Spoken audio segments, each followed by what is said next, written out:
আমার দাদু, তার বাবা, তার বাবা বরদা কৃষ্ণ মৈত্র এখানে যখন পুজো করতে আসতো, তখন এখানে কোনো মূর্তি ছিল না।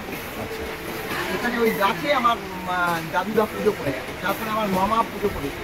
আর ওই যে সেতুটা রয়েছে এটা, ওইটা আমার মামা মায়ের মূর্তি করে আছে, সেই থেকে এই মূর্তি পুজো হয়। আর এই নদী ছিল না, ছিল না? না। আচ্ছা, নদীর আসল নাম হচ্ছে কঙ্কঙা নদী।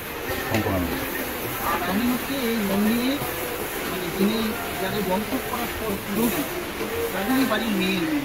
আচ্ছা, তো উনি যখন এখানে আসতেন তখন একটা ছোট্ট বটি করে জল নিয়ে আসতেন, আচ্ছা। মানে মাকে এখানে পুজো করে জল আর খেতে দিত না।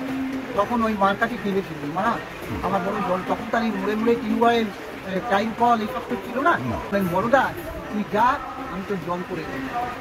আর যতদিন মা ওই হাতে কঙ্কঙা ছুঁড়ে মেরেছে ততদিন পর্যন্ত এই বাঙুরে দুটি মাছ আছে, দুটি মাছ, একটা মাছ চন্ডি, একটা মাছ ওপারে মাছ ওই দুটো একটা দুই বোন।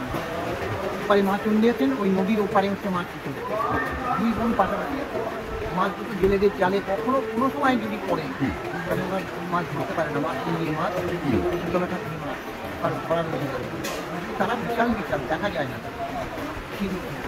আচ্ছা, তারপরে ওই আমার দাদুর বাবা, তার বাবা তখন এসে বড় দাদুর সব মৃত্যু এসে দেখলেন যেখানে নদী হয়ে গেল। ওই জন্য এর আসল নাম কঙ্কঙা নদী।